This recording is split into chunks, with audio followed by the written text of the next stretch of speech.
This next section takes us from that information about reality and starts to relate it to the situation we find ourselves in. There are 20 years between these two photographs, and in that time, really amazing things have happened. So many people have gone from that to that, and it's an exponential curve that's gathering pace all the time. And people are starting to see what is increasingly there, that we are watching the unfolding imposition of a fascist global state, or communist global state. They're the same either way. I'm sure people in fascist Germany and people in Stalinist Russia thought there was a big difference between the worlds that they lived in. Different names for the same basic control system. But I would suggest that if we stay only at the level of the five senses, only at the level of the world we see banking scams, manipulated wars, Orwellian imposition, then we're not going to get truly what is going on. Because I say this, look at it. This world has been changing and is changing so rapidly in terms of all different aspects of this control system, the way they manipulate education, manipulate wars, put in the people they want as presidents, give us all this shite through food and drink, control the media, manufacture the global warming scam, big pharma, and 9/11 and all that stuff. And it's coming in such a coordinated way. So if we are going to think that this situation that we're seeing unfold goes back to a few men and women in dark suits or whatever sitting round a table saying what's our next move, we are clearly massively missing the point. And the vast majority of people who over the last few years have started investigating this, they will not go any further. They will not go any further because A, their belief systems won't let them, often their religious belief system, but also they are fearing what other people will think about them if they go into some of these areas I'm going to go into now. What people make of it is up to them. My right to say it is up to me. So yes, it's not just people sitting around a table somewhere in the world discussing the next move. There's the level where we see this unfolding in the news and what have you. Then there's this other dimensional, non-human level to look at, as I will in this section. Then there's the level of the nature of reality, which I've introduced already. And then there's this whole stuff about the moon, which I'll get into in this section too. And the rabbit hole doesn't end there. It goes deeper and deeper and deeper. And the deeper you go into the rabbit hole, the more we understand what the game is, the more we can change the game. And it's all about the control and programming of perception. That's the only way the few, and it is a few compared with the global population, that the billions can be controlled. Manipulating how we interact with reality, keeping from us that we are consciousness, putting us in these bubbles of our sense of limitation, and I can't, manipulating the way we decode reality, and therefore making us see the world as the control system wants us to see it. That's the basis of all of it going through the day, because that's the basis of all of it going through the whole conspiracy. So yes, of course, on one level it does manifest as dark suits sitting around a table discussing the next move. But that's still the play-out world of this conspiracy. It's not its origin. It goes beyond them into the advisors in the shadows, the Mandelsons in this country. Peter Mandelson, if he's not manipulating, he gets withdrawal symptoms, that man. And into the Rahm Emanuels, ditto, in America, the controller, handler of Barack Obama. It goes into deeper levels, beyond them, deep in the hidden secret society network. And eventually, it goes out of this dimension. And that's where this whole thing is really coming from. Beyond the frequency range of visible light. And it involves non-human entities. Some of them people call the greys. The main ones, I would say, and have been saying for a long, long time, take a reptilian form. They operate outside. They can come into visible light, but in terms of the reptilian part of this, they can't stay here for that long. So people say, why don't they just come and take over? Because they can't, or they would. They can come for so long, but their vibrational difference, incompatibility, means they have to leave. They can't stay for long, although there are technological ways they can stay for longer. And they operate outside visible light, and they manipulate this reality through bloodlines, interbreeding bloodlines that I'll come to. And we call them the Illuminati families. So, we operate within visible light, but outside of that, sharing the same space, is infinite other worlds and realities. And if a so-called UFO comes into this reality, because it's coming into visible light from where we cannot decode, it just seems to appear out of flipping nowhere. Because what it's done, it hasn't actually come in, it's just changed its vibrational state to resonate with invisible light, and it's like, it came out of nowhere. And then how often do you see it? Honestly, mate, there was this bloody UFO, and it disappeared just in front of my eyes. What are you on, mate? You on the pop or what?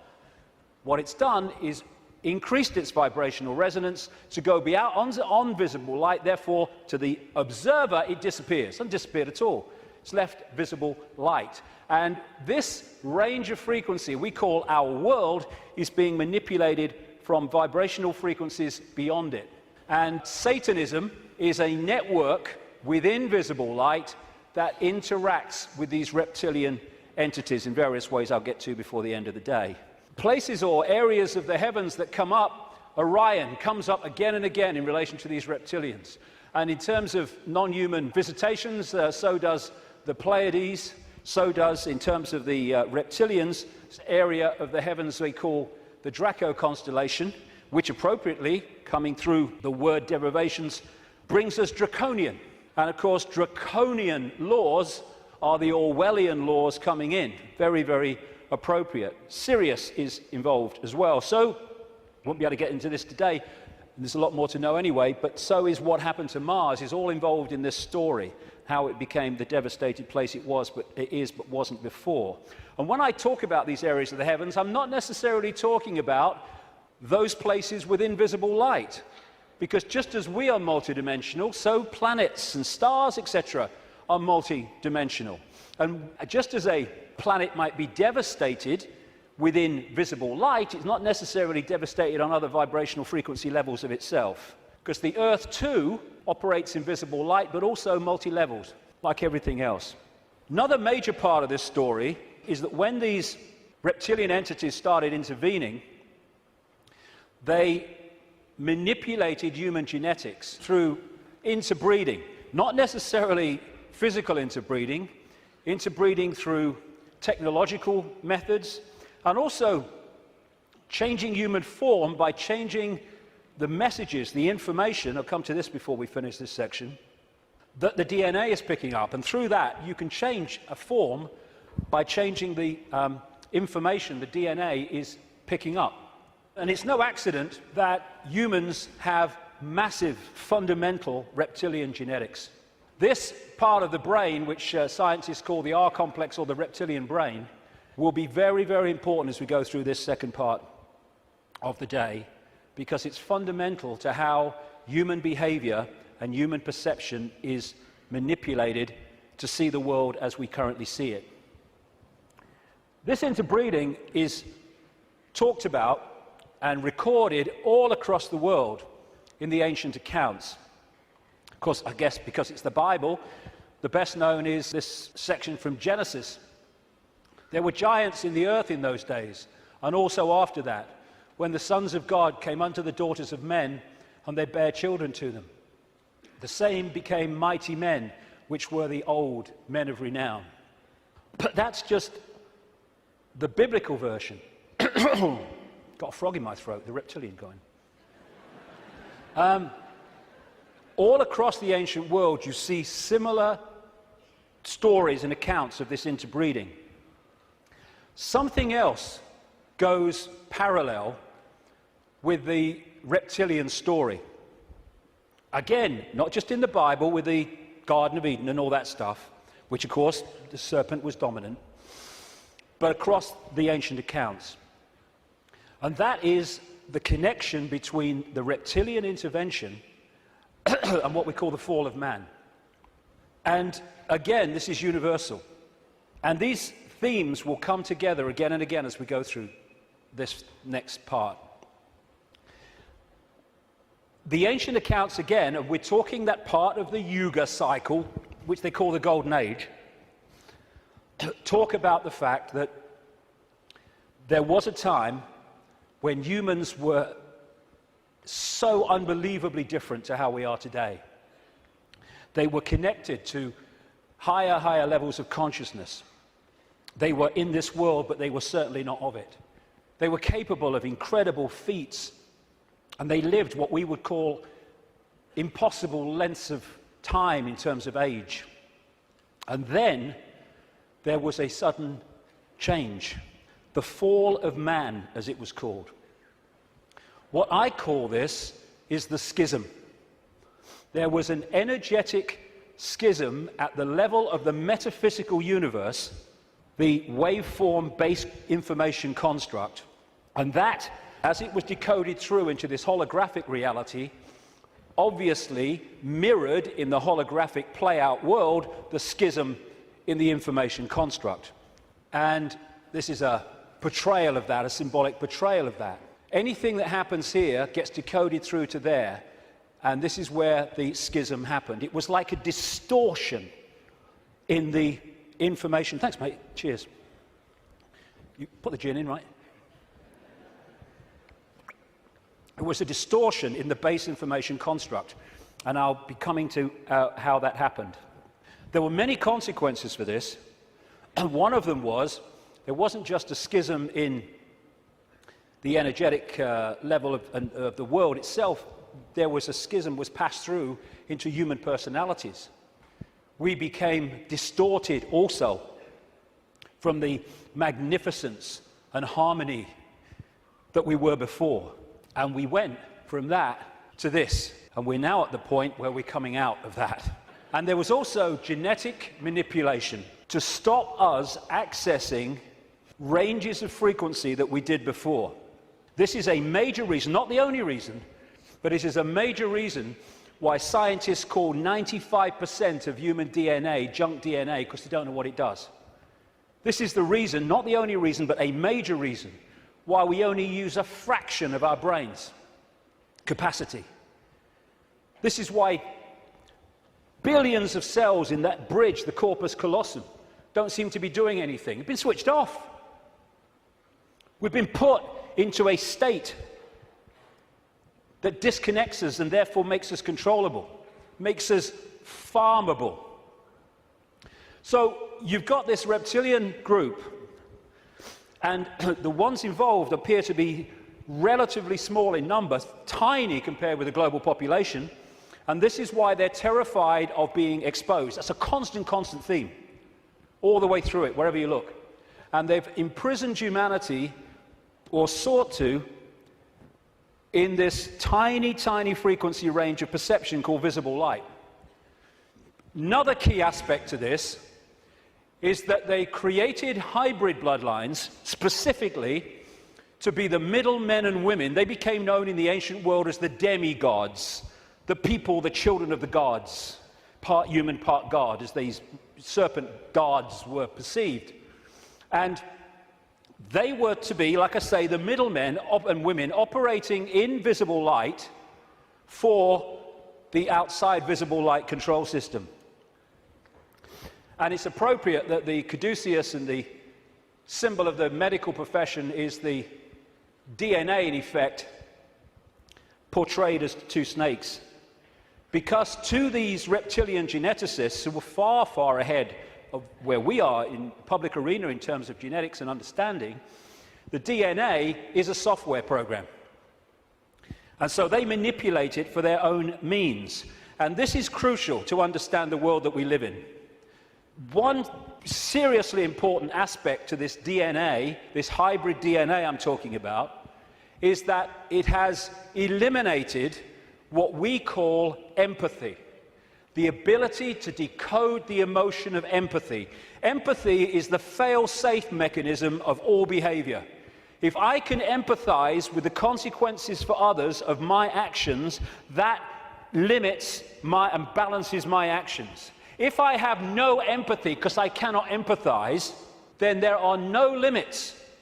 There is nothing that won't do. 3,000 dead on 9/11, who cares? Who cares? That's what we're dealing with. And this is vital to get across. If we look at this information on the basis of thinking, I wouldn't do that, so they wouldn't do it, then we're going to miss the plot completely. Because it's not like that. No, you wouldn't do it. They would, and have no emotional comeback whatsoever.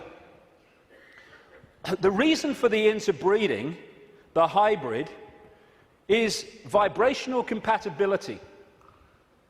These hybrids have a greater infusion of reptilian DNA than the general population, although we have a lot.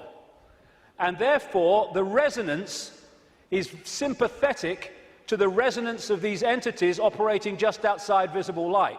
And through this resonant connection, like two radio stations talking to each other, the possessing entity outside of visible light can control the thoughts, actions, perceptions of the intermediary, the demigod. And of course, the theme of possession is as old as history, right up to the present day. We look at these people.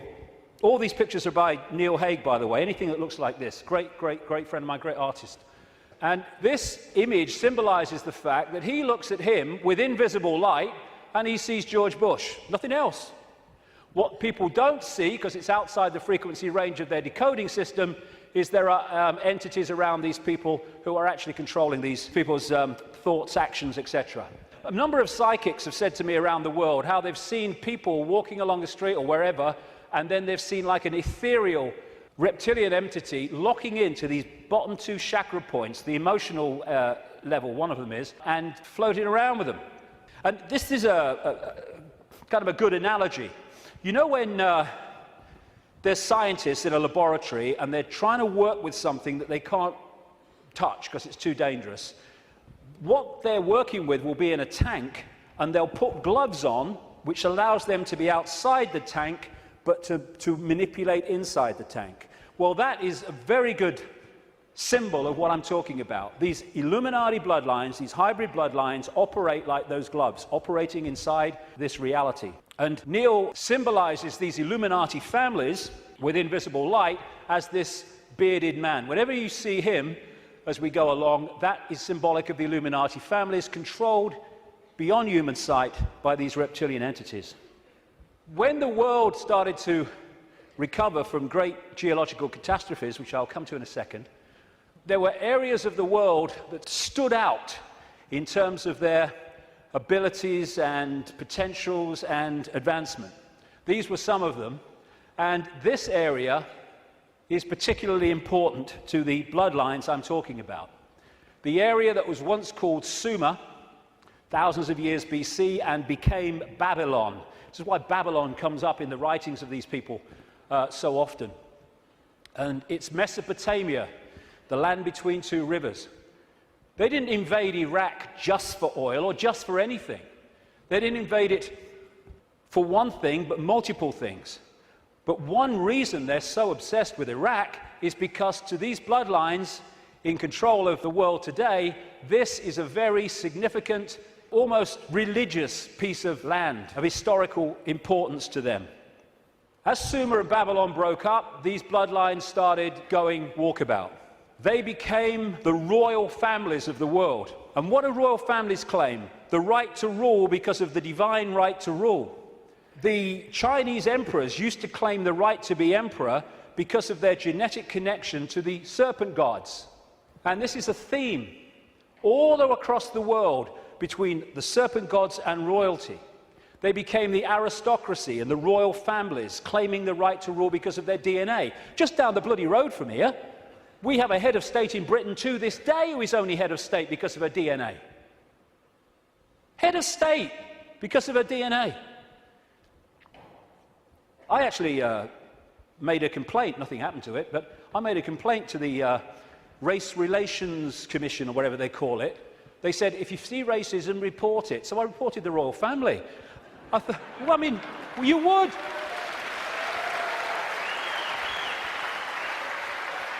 You would. Because they go, racism, we must stop racism. All these bloody politicians go, well, get down to Buckingham Palace then. You're saying you can only be head of state, not only if you're bloody white, effectively, but if you only come from the same bloody family. Ridiculous. Anyway, it's always been and it still is. And so these aristocratic and royal families moved on. Eventually, when the people started to rebel against overt royal control dictatorship, these families, some of them stayed in the royal families overtly, and there's still some around, like ours. But these families moved into politics, into banking, into business, and became the dark suit, but they still perceive themselves as royalty, as special, because of this genetic connection to the serpent gods. And through the British Empire, the so-called Great British Empire, and the other European empires, as these bloodlines moved up into Europe from the Middle East, etc., they exported these bloodlines all over the world. And we saw them in power in what we call colonization. But there's two types of control. One has a finite life, one can go on forever until it's exposed. The one that has a finite life is a dictatorship that the people under dictatorship can see, touch and taste. Communism, fascism, apartheid. People know where they stand, and eventually, therefore, they will rebel against it because they know what they're dealing with. The greatest form of control is a control you can't see. Prison without the bars. You can't see the bars because you'll just sit there. People do not rebel against not being free when they think they are. And that's the idea of replacing the colony control with another kind of control called freedom. So what happened is, as these colonies, like the United States as it became, etc., and all the others around the world, as they were given independence, what was left out in those countries were the bloodline, under different names, the secret society network that manipulates the bloodline agenda, and those countries have gone on being controlled ever since. But because they have the ability to have a vote every 4 or 5 years, they don't realize they live in a tyranny. And that's how it works, the prison without the bars, and until it's exposed, it'll go on forever. And so these kind of people, especially the Rothschilds, they are major, major players in this. They are the middlemen for the manipulation of this reality from these entities mostly outside of this reality. And what they've created is like a global transnational corporation. What you have with a corporation is you have a headquarters somewhere in the world, and then in each country you have subsidiary companies of that headquarters, that central point. And all the subsidiaries in the world carry out the policy of the central point. Well, what these Illuminati hybrid family networks have done is create exactly the same, but instead of companies, they are secret society networks. So you've got the center of the web in Europe, for historical reasons, at operational level anyway, people at places like London, not the British government, the secret society centre in London. In Rome is another one, the Roman Church, Rome, and other points in Europe. And then in each country, you have families from the network in those countries whose job it is to run the networks that control that country's business, banking, politics, media, all of it. And so what you have is, from this central point in Europe, the center of the web, all these different places and countries all over the world then impose on their country what is being dictated here. And that's why, as I travel around the world, I see the same things being introduced in different countries at the same time, overwhelmingly justified by the same excuses. It's all a global network. It can be symbolized too as a web, like I say, with the Rothschilds real close to the spider, and all these different strands on the web are different secret societies, different semi-secret societies, transnational corporations, and all the rest of it. So when you see all these different names of these corporations that dominate the world in so many ways, and the pharmaceutical cartel and the oil cartel and all the rest of it, the biotech cartel, they're all different names or different masks on the same one face. And so you have this structure where outside of visible light you have the reptilian control system, comes down through the Illuminati families, and they control the people in power to push the world in a certain direction.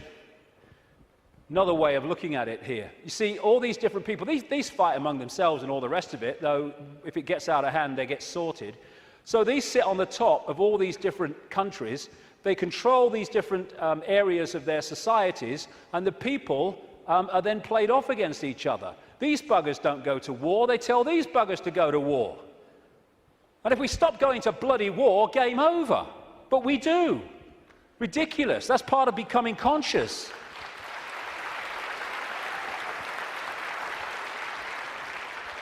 So these people are just pawns in a game in a way, genetic pawns in a game. They're just kind of shells to play out this agenda with invisible light. I mean, some batches are better than others, of course. So if you look at the principle of the Trojan horse, the symbol of the Trojan horse, coming into a society and not seeming to be what it is, though taking it over, and you put that on the face, well, you've pretty much got symbolically what we're talking about.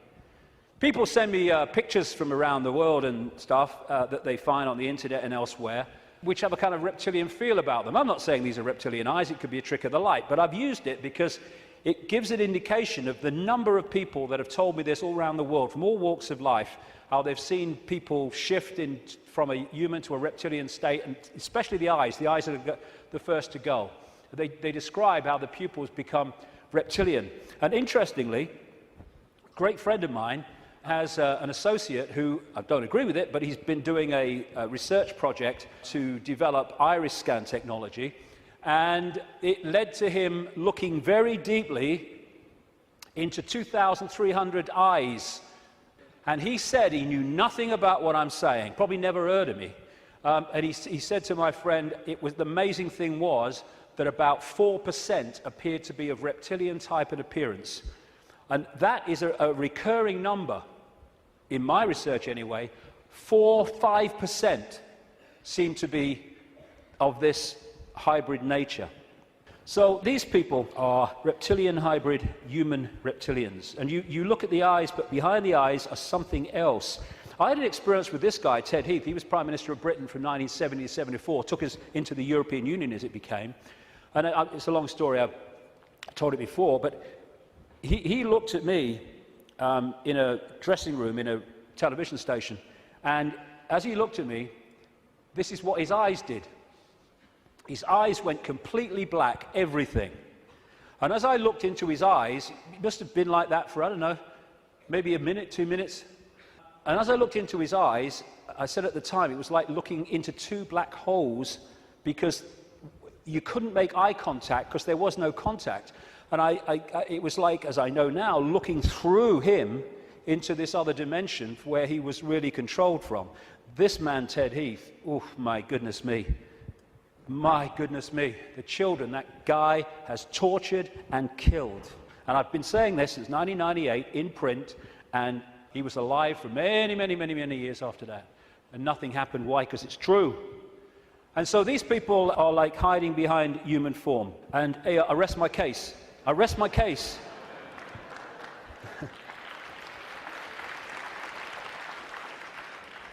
Ooh, you look tasty. And this lack of empathy in this hybrid DNA explains why these guys do what they do. Now, when you open your mind, instead of saying, well, it's not possible, it's ridiculous, when you open your mind and say, okay, I'm not going to just accept this stuff, but I'm going to flow with it and see where it goes, you find that this stuff I'm talking about is absolutely in your face when you bring it from the subliminal to the conscious. The oldest form of religious worship in the world has been taken back 70,000 years to an area of the Kalahari Desert in South Africa, and it is worship of the serpent or worship of the snake. This man, Reverend John Bathurst Dean, wrote a book, very, very good book, 1933, called Worship of the Serpent, in which he studied serpent worship around the world. This was his conclusion. It appears then that no nations were so geographically remote or so religiously discordant, but that one and only one superstitious characteristic was common to all, that the most civilized and the most barbarous bowed down with the same devotion to the same engrossing deity, and that this deity either was or was represented by the same sacred serpent. It appears also that in most, if not all, the civilized countries where this serpent was worshipped, some fable or tradition which involved its history, directly or indirectly, alluded to the fall of man in paradise, in which the serpent was concerned. What follows then, but that the most ancient account respecting the cause and nature of this seduction must be the one from which all the rest are derived, which represent the victorious serpent, victorious over man in a state of innocence and subduing his soul in a state of sin, as he would call it as a reverend, into the most abject veneration and adoration of himself. Like I say, wherever you go, it comes up. You find obvious representations of the serpent gods. These were found in graves of the Ubaid people that preceded Sumer in what we now call Iraq. These were the Nagas, the shape-shifting reptilian people of Asia. The Egyptians used to worship serpent gods and represent their pharaohs as a result of that in this way. In Central America, you had Quetzalcoatl, the feathered serpent god, and the Mayan version of it was Kukulkan in places like Chichen Itza. Of course, right across Asia, Japan, China, etc., the very most dominant symbol of that part of the world is the dragon, which comes from this worship of the serpent gods. Folklore is full of serpent stories and what have you. When I first met Credo Mutwa, a long time ago now, he contacted me when I was going around South Africa, this Zulu shaman, the official historian of the Zulu nation, because he'd read in a book called The Biggest Secret that I'd introduced this reptilian stuff for the first time, and he said, "Mr. David, how do you know? How do you know about the Chitahuri?"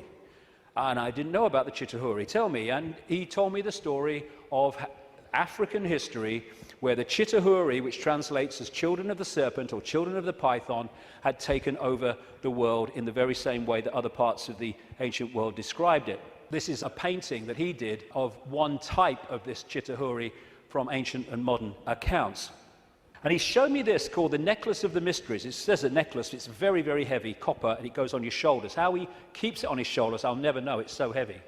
And he uses it as the historian of the Zulu nation, the symbols hanging from it, to tell the story of Africa and the world in general. And pride of place on the front is a non-human entity with a willy in come and get me mode and a human woman. And I said to him, "What's all that about?" And he said, "This is symbolic of the interbreeding of the Chitahuri and humans to create these hybrid bloodlines, these children of the serpent." And then I asked him, "Oh, by the way, that's copper now, but in the original," and this Necklace of the Mysteries, by the way, is mentioned in accounts 500 years old, and Credo reckons it's about 1,000 years old, and it has a flying saucer on it, very clearly, a flying saucer hanging from it, which the storytelling says that's how the Chitahuri came here. Anyway, this is copper now, but it used to be gold. Someone stole it, and they couldn't afford to put gold back, and that takes us to North Africa and Egypt, and the base story of the Egyptian myths, and that's the golden penis of Osiris, which all relates into this golden bloodline, this special bloodline. And when I said to Credo, why is it not reptilian, he said, because the Chitahuri, and this is a theme I've found all over the place, the Chitahuri said you must not portray us as we really are. Some people did, most people didn't. They had to do it symbolically, so they made it absolutely, obviously not human, but not reptilian for fear of the consequences. And when I was writing the new book, Human Race, Get Off Your Knees, I came across a work in progress, I think it's finished now, by a man called Pierre Sabac, and he was producing a book called The Murder of Reality. And Pierre Sabac spent 7 years nearly pouring through dictionaries. He's crazy about words and derivatives, pouring through dictionaries and what have you, of all these different peoples and different languages and different eras. And he put together the fact that the language, the very language, if you follow the derivatives back from the language we use now and the origins, where the words came from, tell the story of this reptilian serpent god race taking over humanity, and also how they used to symbolize this race for reasons I've just said, not as they really were, but as eagles, as hawks, as owls, as angels. If you take the word angel back to its origin in Sabak's research, you get a word meaning snake or serpent. And so we have the eagle on so many countries' flags and logos, including the United States most famously. You have the owls, invariably with the goddess of Babylon, Semiramis or Ishtar. You have the story of the angels, especially the theme of the fallen angels, representing this reptilian race and interbreeding with humanity. And you have Horus, the son of God of Egypt, the virgin-born son, represented as a hawk, again with the reptilian imagery.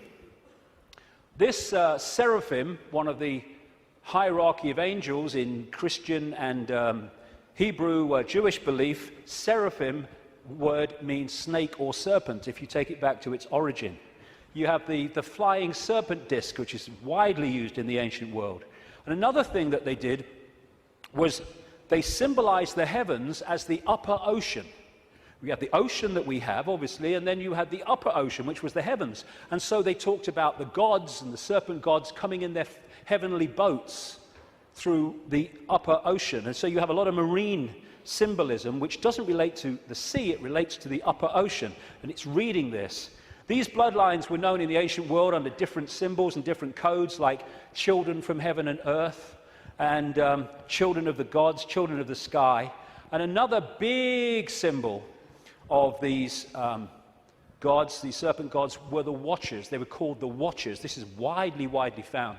And that's why there's an eye, as Credo Mutua confirmed, on that hand on the necklace of the mysteries. That's the watchers, that's the serpent gods. And that's why we have the eye on top of the pyramid, the all-seeing eye on the dollar bill, and why that is a massive Illuminati symbol in the secret society network.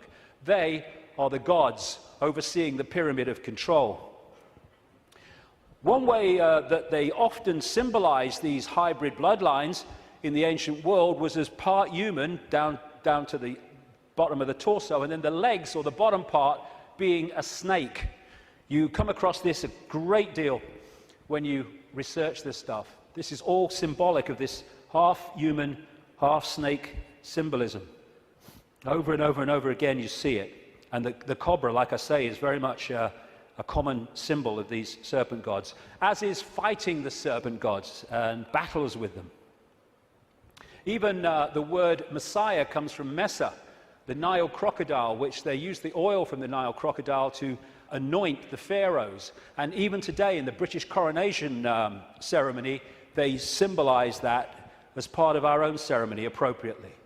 In the Bible, the devil is symbolized or described in reptilian terms. The old serpent called the devil and Satan, who deceiveth the whole world. He was cast out into the earth, and his angels were cast out with him.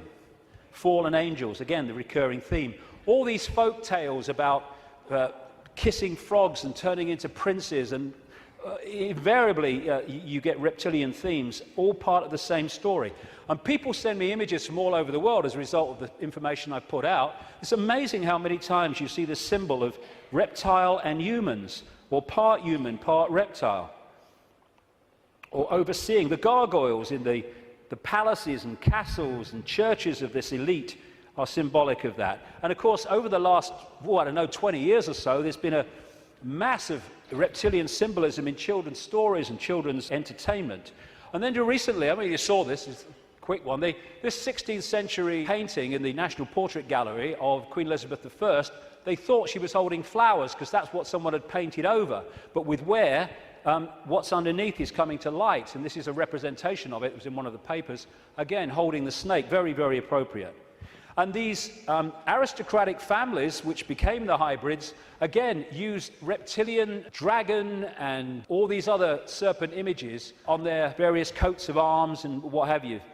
And one of the centres, like I said earlier, is London. Not necessarily London, the great conurbation, but the city of London and the temple that runs into the city of London. The city of London, of course, being the great centre of not just British finance, but global finance. And how appropriate that they too have the symbol of the flying dragon and the symbol of the Knights Templar Secret Society, a major strand in this web of secret societies, as the very symbol of the city of London.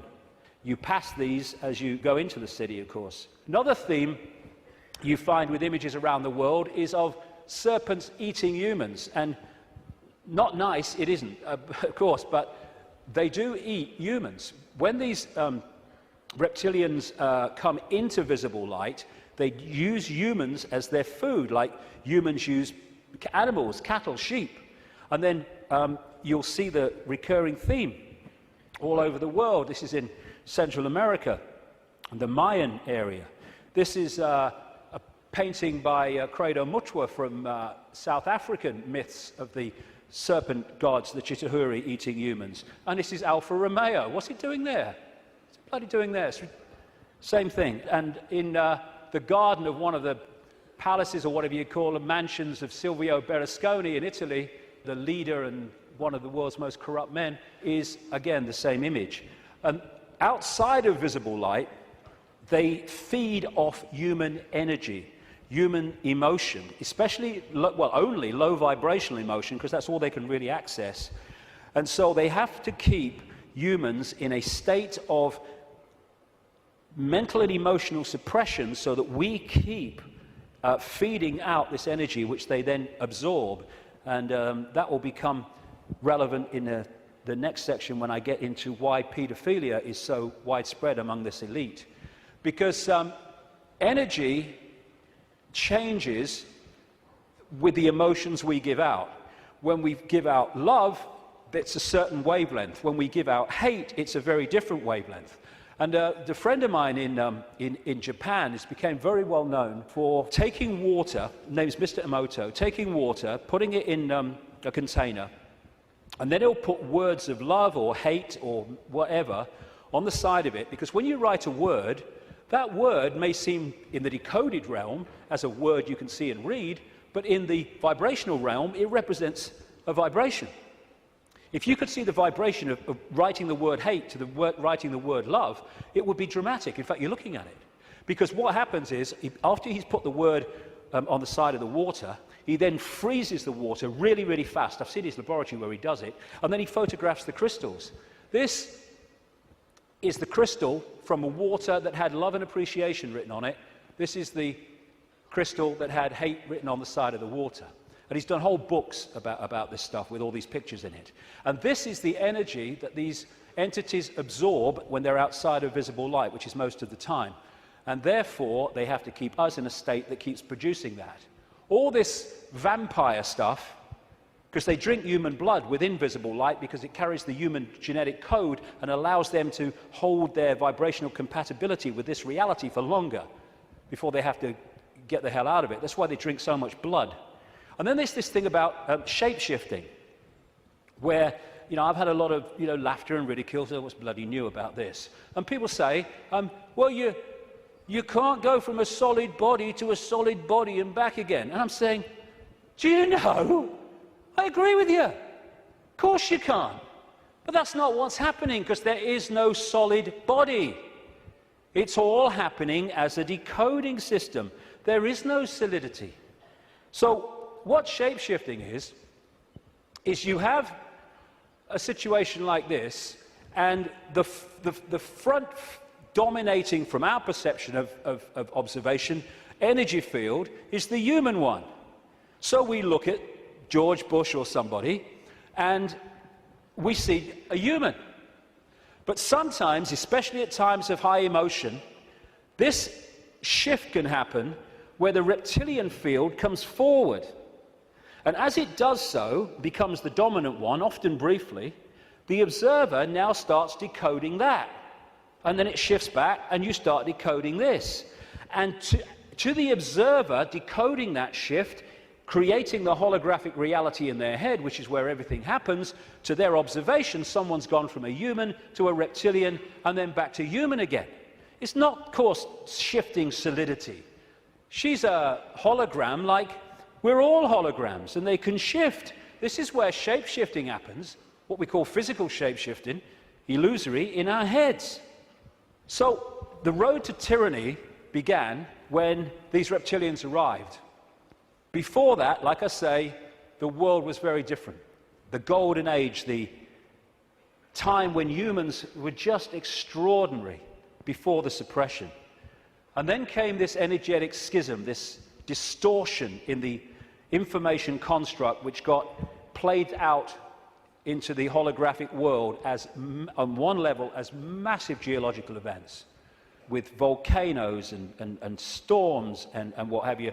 And of course, symbolized by Noah and the Great Flood, though there have been many of these, not just one.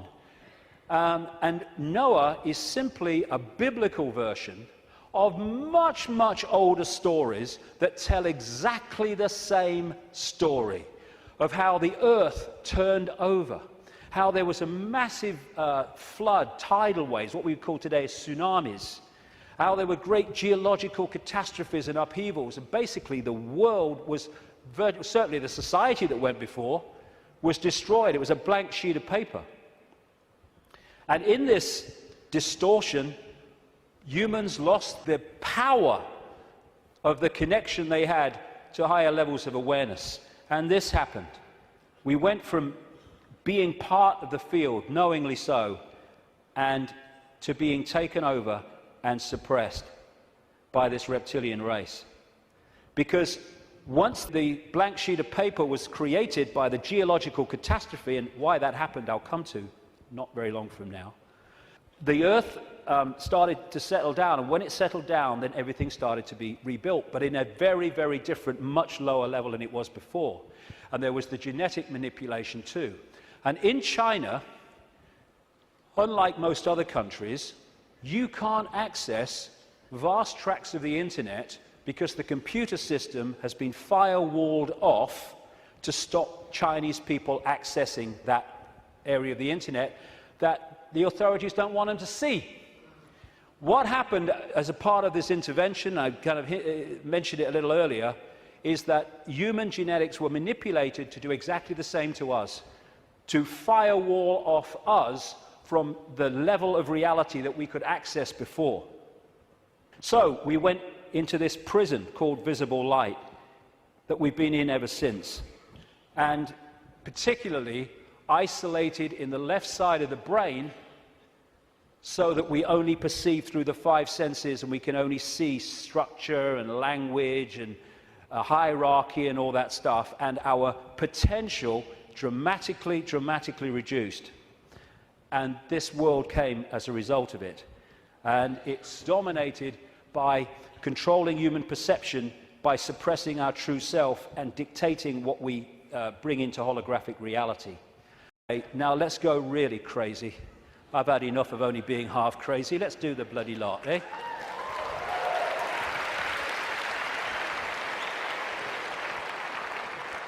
What I want to say before I go into this is this.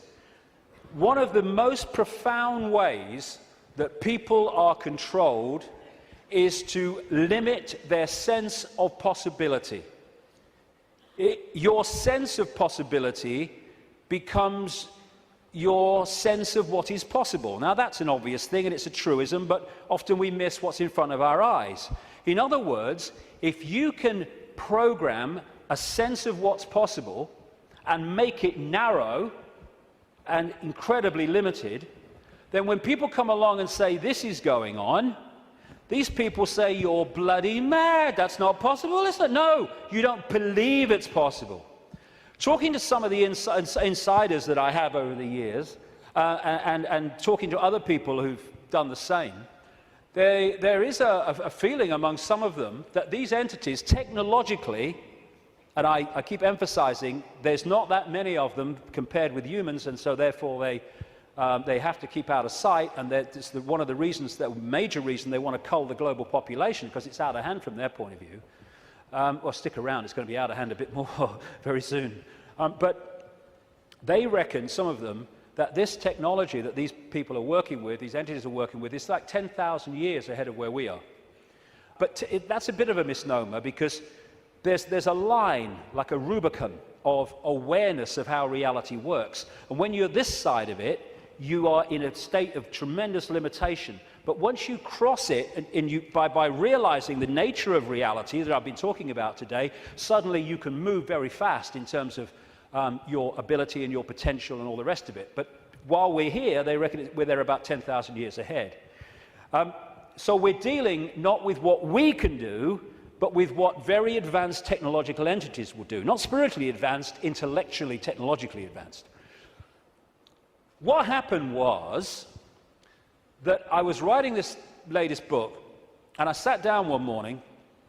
I've had one or two thoughts about this before, but they've come and gone. But I sat down one morning at the computer to start writing, and it was like, I've had this so many times in my life in the last 20 years. It was like an energy field descends upon me, and suddenly I just knew the moon was not what it seems to be. It wasn't the heavenly body, the natural phenomenon that we believe that it is. And from that moment, information started to come to me in the five-sense world, pointing to exactly that. Again, we come back to that line 20 years ago. Knowledge will be put into his mind, and at other times he will be led to knowledge. This combination has been constantly repeating, and it gets more and more powerful. First, I get an insight out of nowhere. The moon's not real. Where's that come from? And then suddenly it starts. I went on the internet, and within 2-3 minutes, I was expecting to find nothing. I just put on a few words indicating the moon's not real in the sense that we think it is. And bingo, within 2-3 minutes or less, I'd found this book, Who Built the Moon, by two researchers who've written other books. One of them an investigation into Freemasonry. And this book details the extraordinary anomalies relating to the moon. And they came to the conclusion, and I absolutely bloody agree with them, and a bit more than that too, as I'll come to later, that this is what we're looking at. The geometrical connections and everything, and the mathematics and the relationship between them in terms of size and position is just mind-blowing. And what I'm suggesting, and I'm not alone over the years at this level of it, though I think I might be alone at the next bit, that I'll come to in a second or a few minutes. I've been there before, I don't mind. Is that the moon is actually a hollowed-out planetoid by a very, very advanced race, and it was brought here to take the Earth over. And what they do, this seems to be a modus operandi. They bring these moons in, and as they bring them in, they fundamentally affect the Earth. I mean, the Earth is at the spin it is, and is at the angle it is because of the moon. Massively so, anyway, because of the moon. So when they come in, bingo, things change, and the society that was there before ain't there anymore. And then gradually they take them over in ways that I'll come to. So when the moon came in, and again, it's so important to come back from the holographic world to the base construct. We see a solid moon, yes, in the play-out world. But back here, it is an energetic construct in the metaphysical universe. And as it came in, and other things that happened, which I talk about in the book, it created this distortion in the information construct of the waveform information base of this universe. And as it did so, it was played out here in all this catastrophe and stuff that I talked about and the ancients talk about. It was played out as this great geological catastrophe and the great flood and all the rest of it. And what is a common theme that they talk about, the ancients, in relation to this? The earth turned over. And you think, how the freaking hell can the earth turn over? Well, what happened? What happened when the moon came in, the earth turned over? It's at an angle that it is today because of the moon. And so the distortion brought an end to the world that was there before, and we basically went back to rubbing sticks together because of what happened.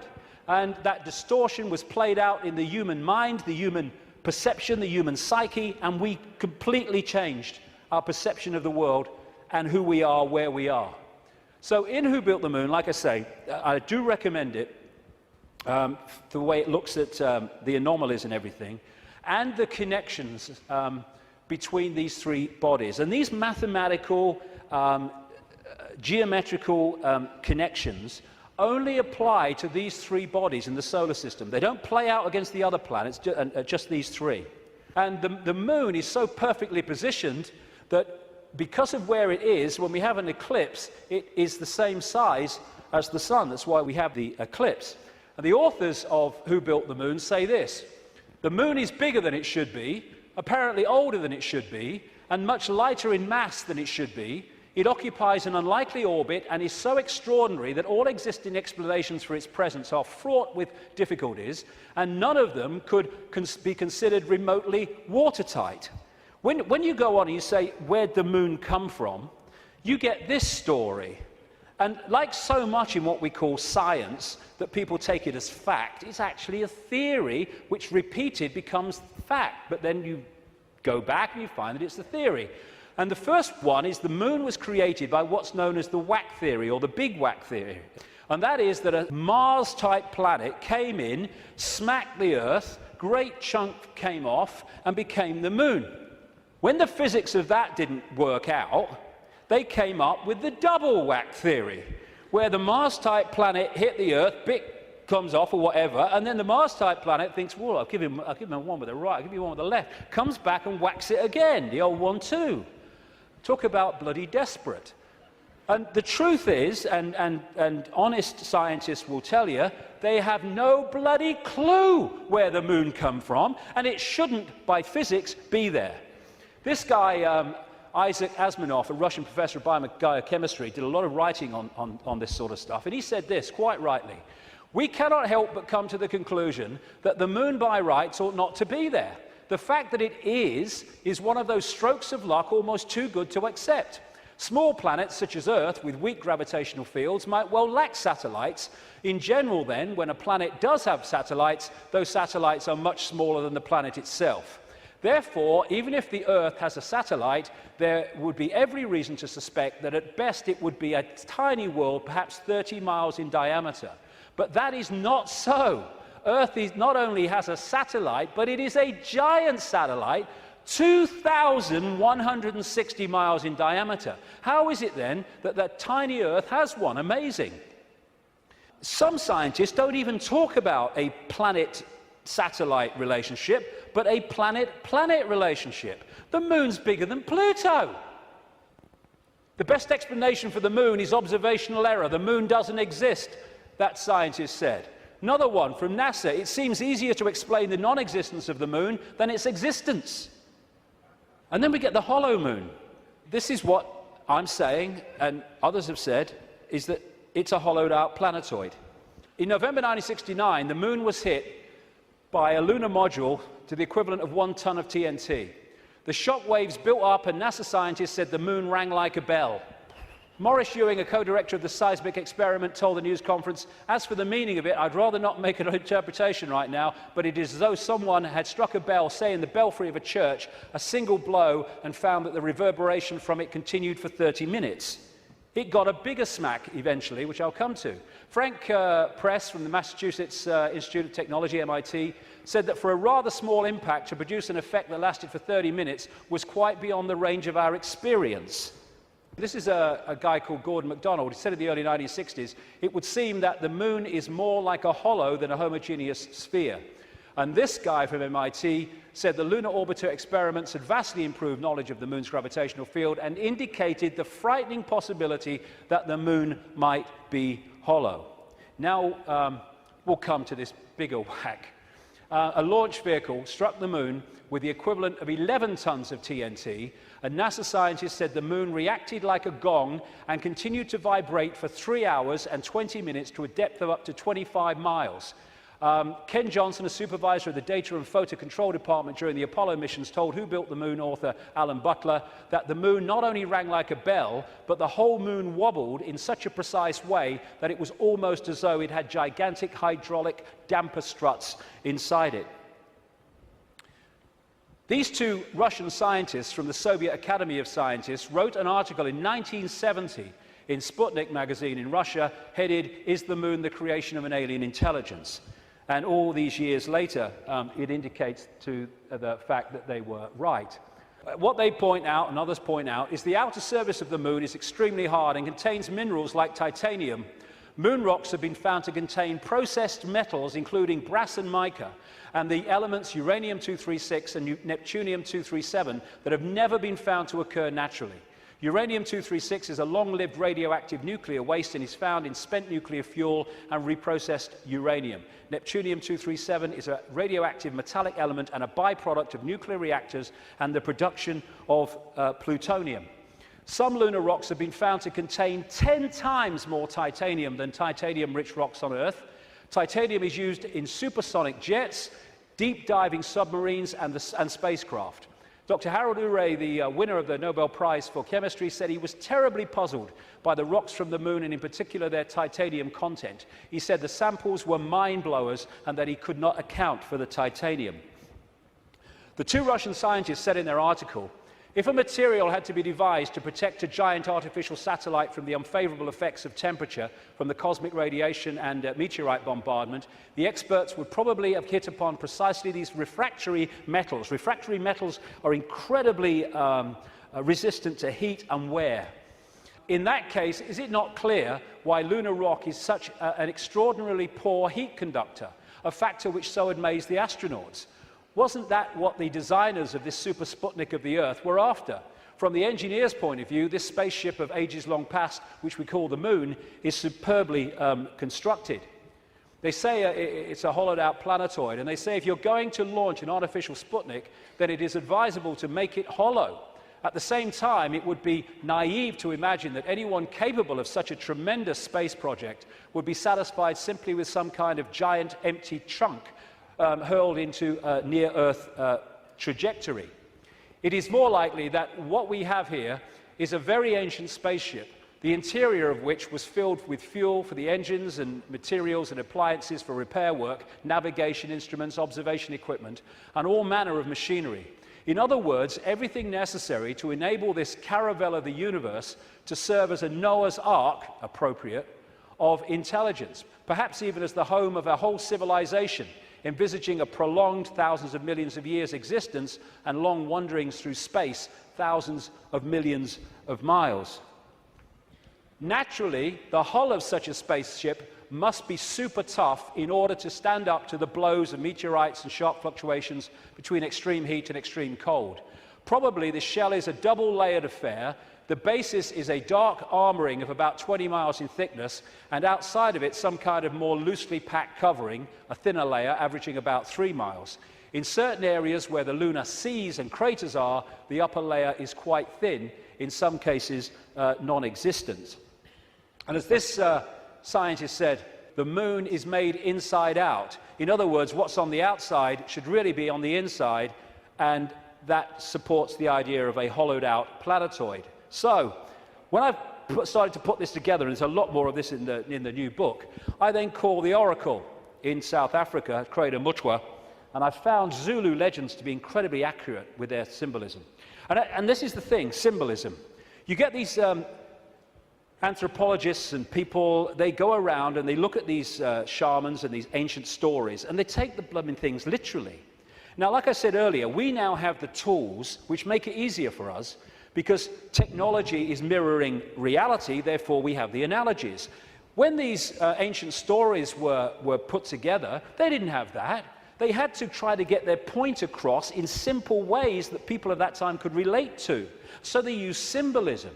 So when I read around Crater Mutwa, I didn't tell him anything that I'd put together or come across or thought. I just said to him, can you tell me any Zulu legends about the moon? And he said, yes, we consider the moon to be an egg. Now, when you take that literally, you say, the moon's an egg, the anthropologists, the primitive people you know. But no, they symbolize it as an egg for a reason. And this is what he said.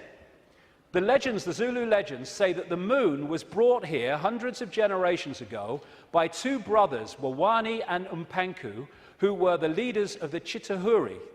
They were known as the Water Brothers and had, quote, scaly skin like a fish.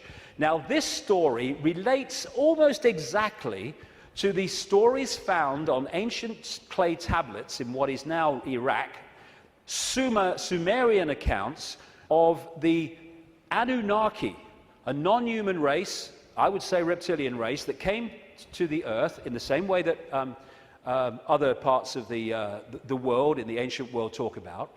And the Anunnaki, according to these accounts, were led by two brothers called Enki and Enlil. And at least one of them, Enki, was symbolized under another name too as in relation to water, exactly the same as this.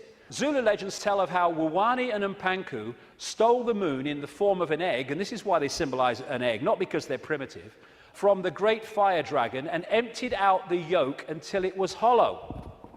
They then rolled the moon across the sky to the earth and caused cataclysmic events on this planet.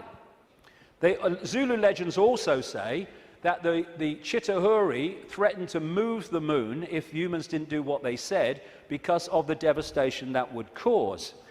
What the two scientists said about this 2-3 mile outer kind of protection, followed by a 20-mile impregnable layer, explains one of the anomalies of the moon, which the craters are pretty much of universal depth.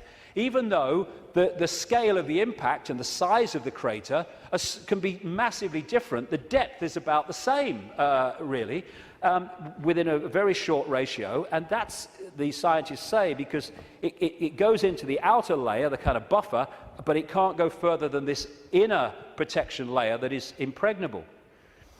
This guy, Don Wilson, wrote a book in the 70s called Our Mysterious Spaceship Moon. And these are some of the anomalies that he lists, and there are others that can be explained by what we're talking about. Why the moon is a freak world, too big and too far out to be a natural satellite of Earth. Why the moon has such shallow craters. Why some moon rocks are older than Earth and as old, at least, as the solar system. Why the moon seems inside out.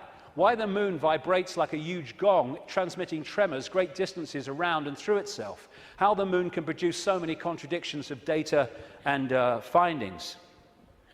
And I think it was in 2001, there was a series of people who spoke at the National Press Club in Washington, who were insiders of government projects and space projects, etc., who came out to give evidence on things that they saw and were covered up and have never come to light. And one of them was this man, Sergeant Carl Wolf. He was a precision electronics photographic equipment engineer based at the Langley Air Force Base in Virginia. That's the CIA Air Force Base. One of the planes in 9/11 flew out of that and never got there, wasn't meant to.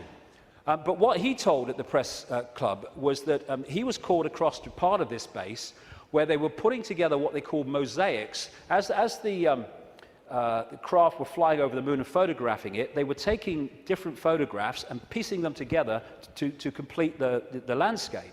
And they had a technical problem, so he went over to try to help them out with it. And then a guy there who was working with his mosaics showed him something of interest. And this is what he said at that presentation in Washington. Then he pulled out one of these mosaics and showed this base, which had geometrical shapes that were towers. They were spherical buildings, they were tall towers and things that looked somewhat like radar dishes, but they were large structures. If I compare it to what I have seen now, because I do have photographs that have artifacts in them that are similar to what I saw, they're massive. And this is a thing, you think about the moon, massive. This is a thing that comes up.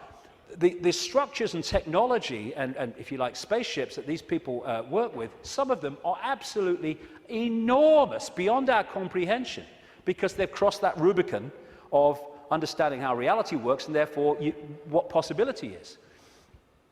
Some of these structures are half a mile in size. They're huge structures. Some of the buildings seem to have very reflective surfaces on them. A couple of structures that I saw reminded me of cooling towers at power generating plants. They had that sort of shape. Some of them were just very, very straight and tall with a flat top. Some of them were round. Some of them looked like Quonset huts and with a dome, a kind of like a greenhouse.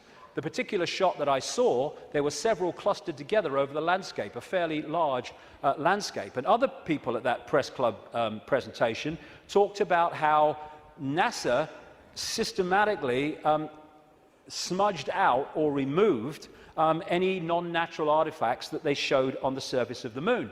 And this documentary called Moon Rising, you can watch it on YouTube, I think, looked at photographs taken by something called the Clementine mission in 1994, I think it was, which took 1.8 million photographs, digital photographs of the moon. And you see the way that some things on the landscape were just blocked out. I mean, what's behind this? There's loads of these things which they've blocked them out, and then there's this, which has been smudged out. If you take it from another angle, there it is. What the heck is that?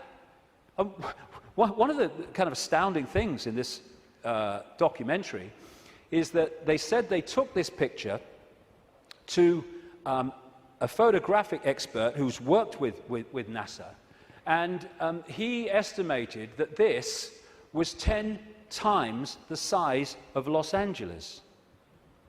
Because you're dealing with phenomenal understanding of how to create this technology. Because of the understanding of reality. And whatever it is, it certainly doesn't seem to be natural. You've got all these other things kind of smudged out, and you can only see even the smudging in close-up. And what I came across when I was putting this together is the Death Star in Star Wars. Now, George Lucas, as I've been saying in my books for years, is a massive insider in a galaxy far, far away. I don't think so. I don't think so. This is much closer to home. And, of course, in the Star Wars movies, the Death Star it looks very much, of course, like the moon, and it was constructed to move in on planets and take them over in the same bloody way that I'm talking about in relation to the moon, and there's more to know too.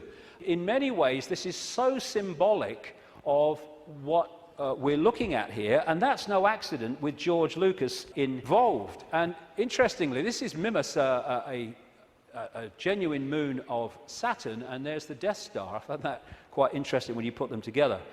Anyway, there was also talk, and more recently there's been further talk in the last few weeks, that one of the moons of Mars, Phobos, is a hollowed-out asteroid. This guy said a long time ago in '63, chief of applied mathematics at NASA, that Phobos might be a colossal base orbiting Mars, and like I say, that's come back into the debate that it could be. And again, one of the Star Trek episodes was about a hollowed-out planetoid that became, in effect, a spacecraft, a world, and inside it. And so much of this science fiction that puts this stuff in our face as fiction ain't fiction at all. They're getting it from fact. So, like I say, there's not just incredible synchronicity in mathematics and size and position between these three bodies, but as the authors of Who Built the Moon point out, there's great synchronicity between things like Stonehenge and other megalithic structures and these three bodies, particularly the moon. And one of the things they point out is that the measurement, which a guy called Alexander Thom came up with, an engineer who studied all these sites in Britain and Europe, like Stonehenge, called the megalithic yard, which is a kind of a certain length. And he said that all these major, especially Stonehenge and things like that, broke down into these megalithic yard mathematics. And what the authors of this book are saying is that the moon breaks down to the same mathematics. This is what they say. This all seemed very odd. The megalithic structures that were built across Western Europe were frequently used to observe the movements of the sun and the moon. But how could the unit of measure upon which these structures were based be so beautifully integer to the circumference of these bodies as well as the Earth? Well, maybe because those that built Stonehenge and these megalithic structures in the ancient world, some of which we'd struggle to build now, were also those controlling the moon. And okay, this could be controversial, but, you know, I've been known to be. I think that these structures were put there to suppress the Earth's energy grid for reasons I'll come to in a moment, because we are interacting with this energy field all the time. And how do you control all the fish at once? You control the sea they're swimming in. And the way to control humanity and suppress humanity is to suppress the energy field and the energy and information available in that field that we can access. And these fantastic structures were not done by humans alone, let's say that. Now this is where I am probably alone for the moment. I don't think I will be forever, but there you go. When I was, I do this more in detail in the book, but I'm trying to connect dots here. What I came across when I was putting all this together, again, was something I've termed the moon matrix. The first section today is absolutely crucial to understanding how this can work. The moon matrix is a broadcast frequency coming from the moon, which has, in effect, hacked in to the human body computer and to the virtual reality universe in general, and has created a sub-reality within the wider virtual reality. Because, I keep saying it, but it's important, we see the moon as physical, but actually its base construct, like everything else in this reality, is waveform information. And I would say, and of course I think this is going to become more obvious as the years pass, I would say the moon is actually not just what we've talked about so far, but it's an interdimensional portal through which entities and energies can come out of one reality through into this one. It's their means of entry. Its position, so perfect, as you'll see if you read not just my new book, but Who Built the Moon, its position in relation to the moon and the sun is so perfect because that has an effect on creating this sub-reality. I'm saying that this frequency is broadcast from the moon and has created a sub-reality which we are constantly decoding, and that the genetic manipulation of humanity, so widely described by the ancients, was to take this body computer and tune it in, connect it to this frequency range I'm calling the moon matrix. This is Neil Haig's concept of moonopoly. This is the world, the structure that we are experiencing. This box, recurring, round and round, limited world. And I am suggesting that we are being massively influenced. In fact, we have been turned into a hive mind by these broadcasts, which are holding us in a sense of limitation, to the point where it operates as a default mechanism.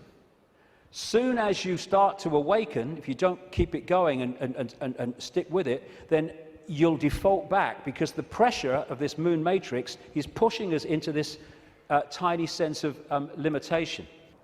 So what virtual realities do is they basically hijack the five senses and get them to decode the information in the computer game and take it into reality. I'm saying that this moon matrix has done exactly the same, and it is part of the modus operandi of how planets are taken over in this way. Our five senses have been locked into something else, and we're decoding a fake reality. Basically, we are connected to this symbolically, which is a hive mind, which is why we are so herd-like when we weren't before. And if people are going, whoa, okay, what? Just stick with me, because the layers will go on. What I've been talking about today is the fact that this base vibration from the black holes goes through this cycle, and it elicits different information in the form of photons from the suns, which we decode, and the reality changes. We go through different epochs. What I'm saying is that this moon matrix has hacked in to that photon energy stream and has done what the Chinese authorities have done to the computer system in China. They have stopped us accessing vast amounts of the virtual reality universe that we used to before. Now, if anyone thinks this is fantastic, that we could see things that aren't really there and not see things that aren't there, this is a New Scientist. America has just switched from analog to digital television. In the short time of about a year that the analog frequencies are not being accessed because they're going to be filled up by other things like mobile phones, suddenly, for the first time, scientists can see and connect with radio waves from galaxies they couldn't before. Why couldn't they do it before? Because we were watching the flipping telly.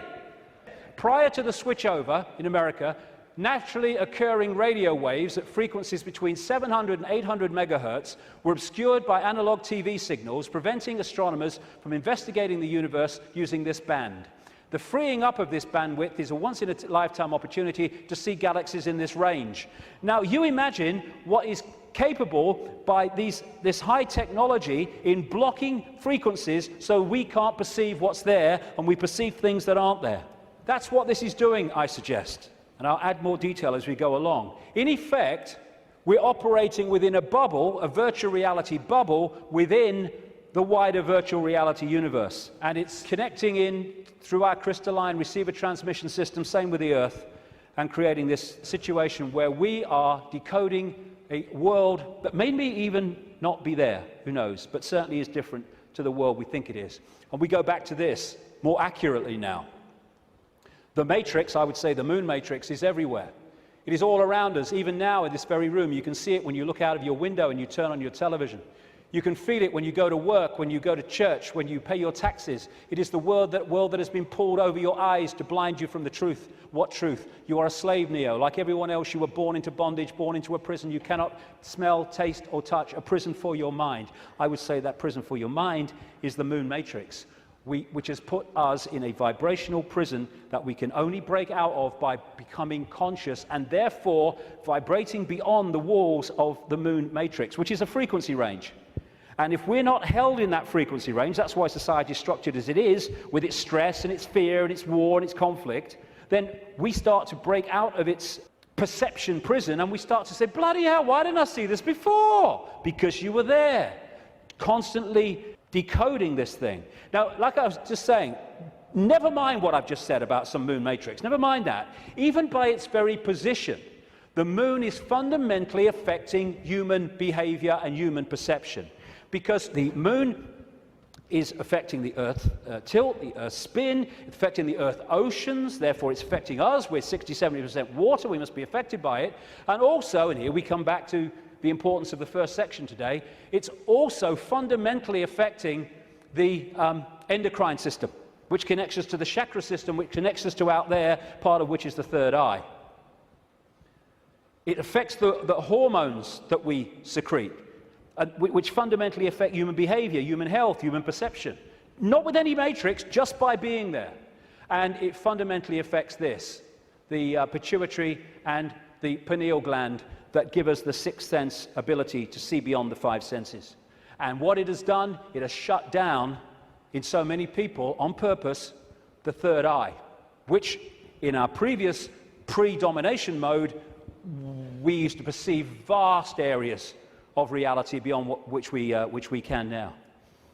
Moonth comes from moon. The moon, of course, as it goes around, fundamentally affects our perception of time. We have moonths because of the moon. It's a moonarchy. It's a hybrid monarchy. And one of the major ways they control us, seems to be a modus operandi again, is money, controlled by the Rothschilds. Now, I saw a film some years ago called They Live. It was a B-movie, and it was not just produced and directed, he wrote the music, every bloody thing, by a guy called John Carpenter. You follow John Carpenter's movie-making history, and you will see that he bloody knows a great deal. He'll say he doesn't, he bloody knows a great deal. He does movies and horrors and Satanism and all this stuff, and he did this movie called They Live, and I thought it was very symbolically accurate when I first saw it, but now it's unbelievably accurate. For those who haven't seen it, you go on YouTube, put John Carpenter They Live in, you can see it in sections still today. The story was this: it was set in the future, but the future was about now, because it was a few years ago now. There was a massive economic depression, and this guy comes along with his tools on his back. He's walking around America trying to find a job in the building industry. He gets a short-term one at this building site. At the end of the day, one of the other builders said, do you have anywhere to stay? Because there's a massive economic depression. People are living in tent cities and corrugated iron makeshift villages on wasteland. Exactly what's happening in America now, incidentally. And he's now having nowhere to stay. So anyway, he goes back with him to stay at this corrugated iron tent little village thing on the wasteland.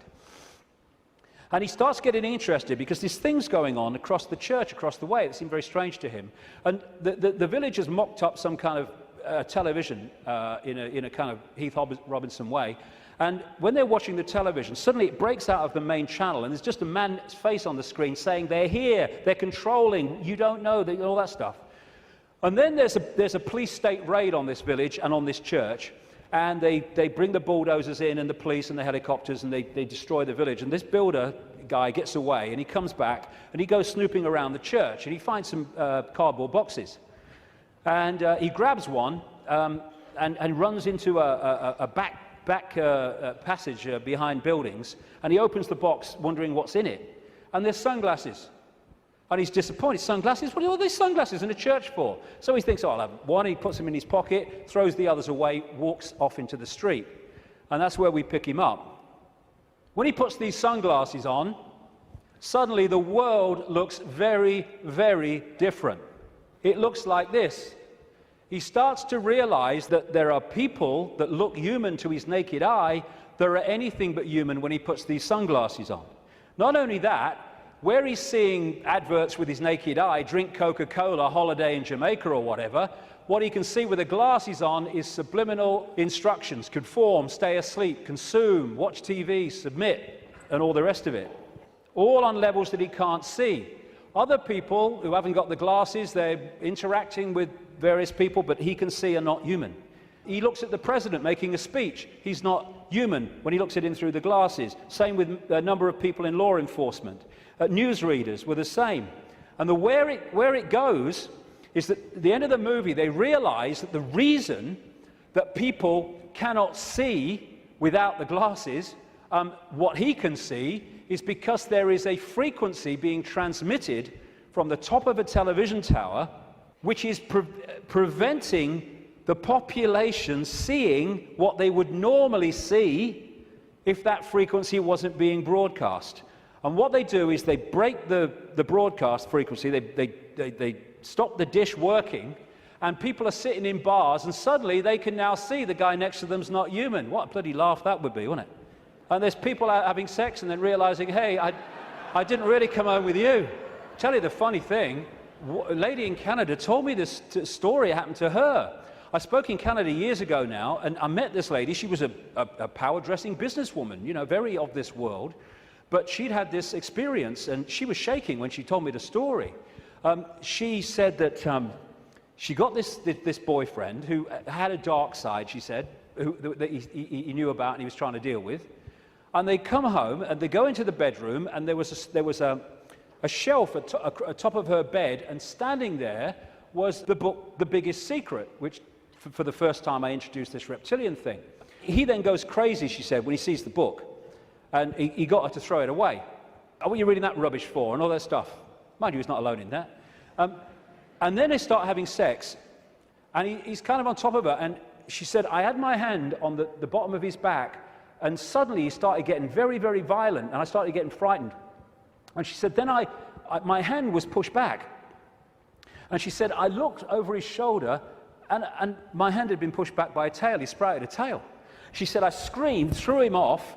And for a second or two in front of me, he was totally reptilian, and then morphed back to human and ran out of the house, never seen him again. But these bizarre stories that are bizarre to our reality, I've been told all over the world by people from all different walks of life, people in the Swiss banking system and all that stuff, all different kinds of people. So this frequency is that equivalent of that broadcast dish on the top of that TV tower, which was stopping those people in that movie seeing what they would normally see. Now, when we bring this down into the reptilian world, well, it gets interesting, because we live in a society that is an expression of the reptilian brain. This man, Carl Sagan, a cosmologist, very famous, he wrote a book called The Dragons of Eden, in which he was looking at the effect of reptilian genetics on human behavior. And he said you cannot, in effect, understand human behavior without understanding the reptilian aspect of all this. And we come back to what I mentioned earlier. This part of the brain, known as the reptilian brain or the R complex to scientists, is so fundamental to human behavior, as I'll explain in a second. And I'm saying that this genetic manipulation that the ancients talk about all over the world by the serpent gods locked us in to the moon matrix through the reptilian brain because it connects into the hive mind of the reptilian species in the moon. And this, like I say, fundamentally expresses itself as the world that we live in. And I'll come to that more in a second. Now, in the 60s, around that time, there's a guy called Carlos Castaneda who wrote books based on the teachings of a Central American shaman source called Don Juan Matus. Some people say Don Juan didn't exist. Some people say he did. Whatever, the words that were put into his mouth are just absolutely extraordinarily accurate. And I read this quote coming up after I put this stuff together that I've been talking about. This is what Don Juan Matus said in these books. We have a predator that came from the depth of the cosmos and took over the rule of our lives. Human beings and are its prisoners. The predator is our lord and master. It has rendered us docile, helpless. If we want to protest, it suppresses our protest. If we want to act independently, it demands that we don't do so. Indeed, we are held prisoner. They took us over because we are food to them, and they squeeze us mercilessly because we are their sustenance. Just as we rear chickens in coops, the predators rear us in human coops, human eros. Therefore, their food is always available to them. Think for a moment and tell me how you would explain the contradictions between the intelligence of man the engineer and the stupidity of his systems of belief, or the stupidity of his contradictory behavior. Sorcerers believe that the predators have given us our systems of beliefs, our ideas of good and evil, our social mores. They are the ones who set up our dreams of success or failure. They have given us covetousness, greed, and cowardice. It is the predator who makes us complacent, routinary, and egomaniacal. In order to keep us obedient and meek and weak, the predators have engaged themselves in a stupendous maneuver. Stupendous, of course, from the point of view of a fighting strategist, a horrendous maneuver from the point of those who suffer it. They gave us their mind. The predator's mind is baroque, contradictory, morose, filled with the fear of being discovered any minute now. They gave us their mind. And that is how I suggest they've done it. We are connected if we operate within the hive reptilian brain mind.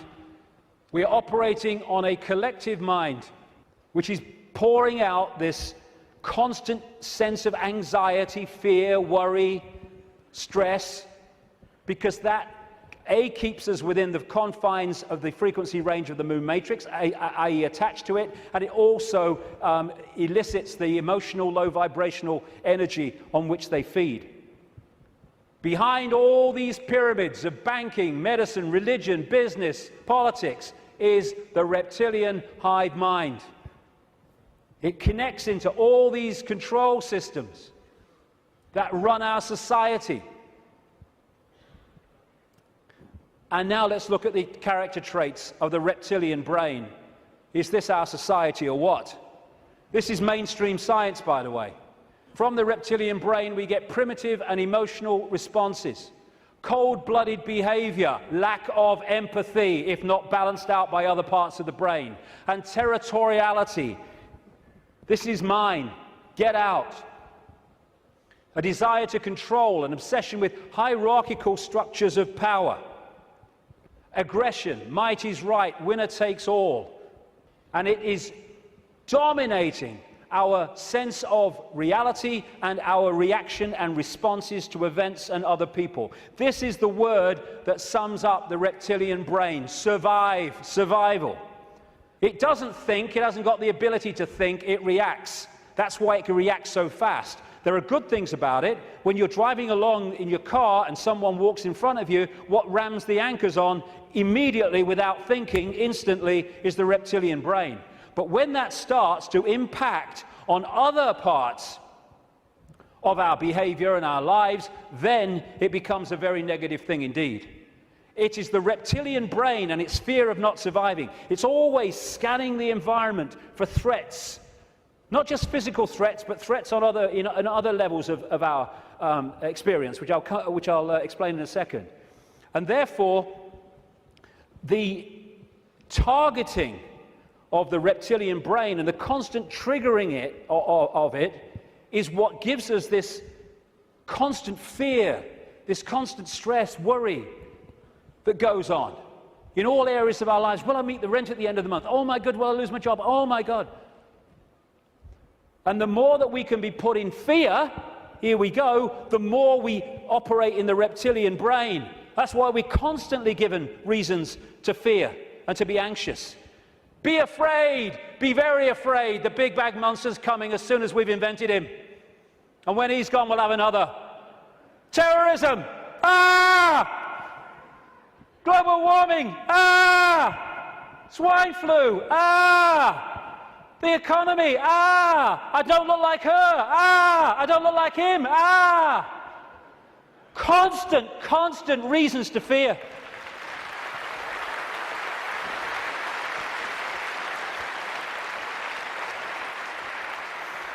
Locking us into the control system. And it's not just physical survival. It's survival of status, of power, of reputation, superiority, intellectual preeminence. Acquiescence to a hierarchy and authority is another aspect of the reptilian brain. I know my place. And you know, when you put information out that challenges the status quo view of scientists and academics, they react vehemently. Why? Because the reptilian brain's kicked in. Survival of their reputation, survival of their belief system. When you put out information that challenges people's religious beliefs, not you're saying you're wrong and all that stuff, you're just saying here's some information, which if it's true, that can't be right. They vehemently attack you. Why? Because the reptilian brain's kicked in, because the belief system is in danger of not surviving. Fear of money. Money is fundamentally reptilian brain. Two polarities of it. One, fear of not surviving, fear of not having enough to pay the rent, to eat. And on the other hand, you can get so locked into the reptilian brain, and this is what the hybrid bloodlines do, that you equate survival with far more than is necessary to survive. So you get people, especially in these bloodline networks, who have got more money than they could spend in 100 lifetimes, but they get up with the sun every morning to go and earn bloody more. It's an obsession, it's an addiction, and it's connected to the reptilian brain, which fundamentally drives our perception of reality. Don Juan Matus again.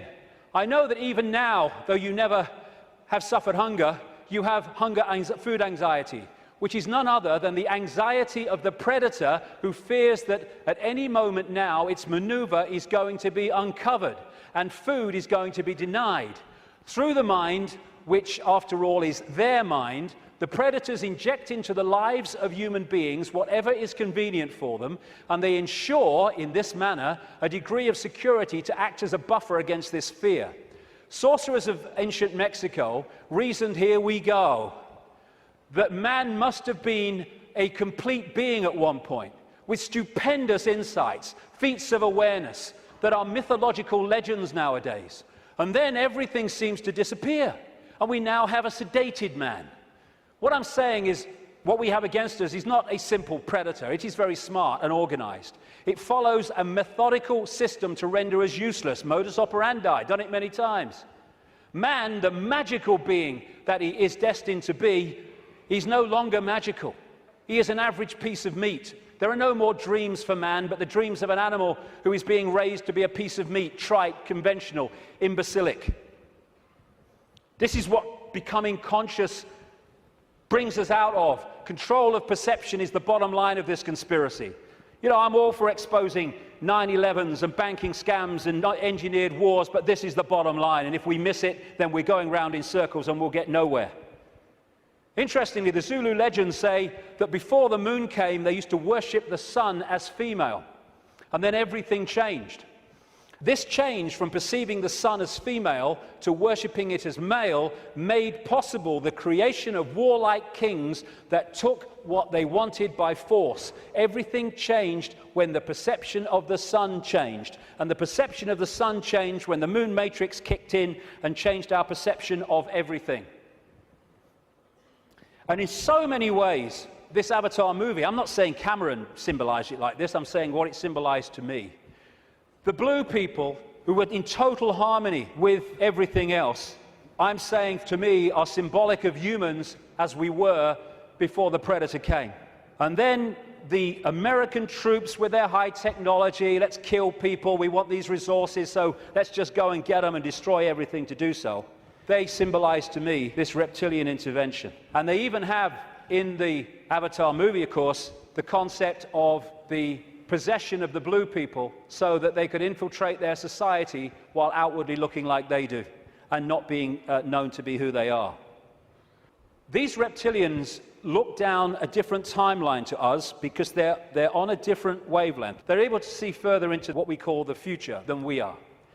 And therefore, if you access this network of secret societies, especially the inner circle, you can access the projected future of human society which this is planning.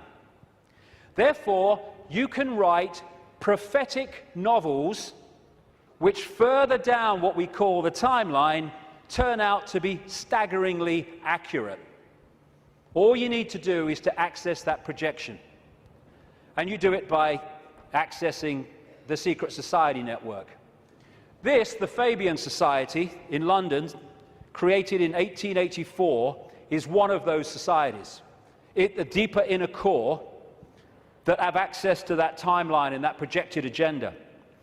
And this guy was one of them, a Fabian. And that's the Fabian logo, by the way. The wolf in sheep's clothing. Perfect. Perfect.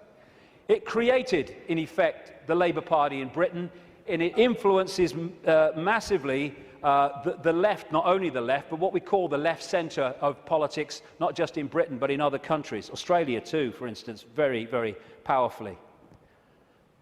When people have said to me in the past, you know, what's planned, I've said to them, well, you can read two books and see it, just put them together. George Orwell's 1984 and Aldous Huxley's Brave New World. This was published in 1948, this was in 1932.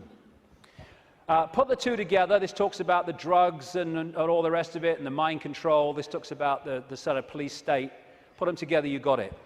They were incredibly prophetic. I've been saying for years they weren't novels, or their source wasn't novels.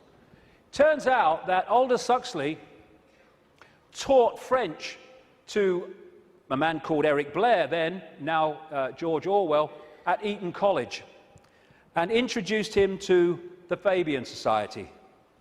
And this was the knowledge base, plus no doubt others connected, where they got these concepts. And what they said all those decades ago, Huxley's case 1932, is now happening in incredible detail. And it seems that Orwell rebelled against what he heard and wrote 1984 to try to expose it. And some researchers suggest, they may well be right, that he called it 1984 when it was set kind of about now, because 1984 was the 100th anniversary of the creation of the Fabian Society. We reached a point where these entities and their hybrid bloodlines, the Illuminati bloodlines, they think the takeover of humanity is almost complete. And when you look at it, it may seem to be that that's the case. They think the game is over. It's gone so far. They must be bloody joking. These people...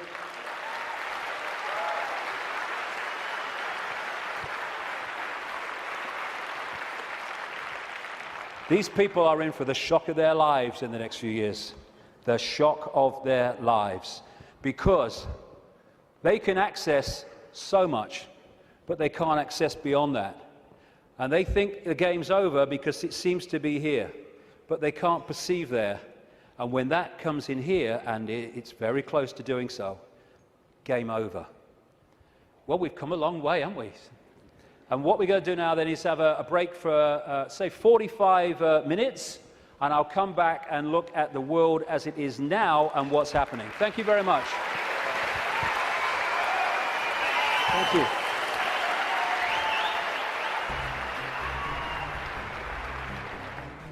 Very good so far, yeah. The reason I'm here basically is to find out exactly what's going on in the world and find out exactly what the hidden conspiracy there is that's going on today, basically. It's not just David Icke that's saying this stuff about the moon. There's Alex Collier, the Andromedan contactee, who says that the moon was towed here from Ursa Minor, which is near the Alpha Draconis star system, by the reptilians. I don't think he's necessarily said anything that I haven't known already, but he's very eloquent, and he's put it together in such a beautiful package that it just makes it very easy for anyone to understand. I just like the way David puts things across. You know, he's not afraid. He's not afraid. He's got no fear in him whatsoever.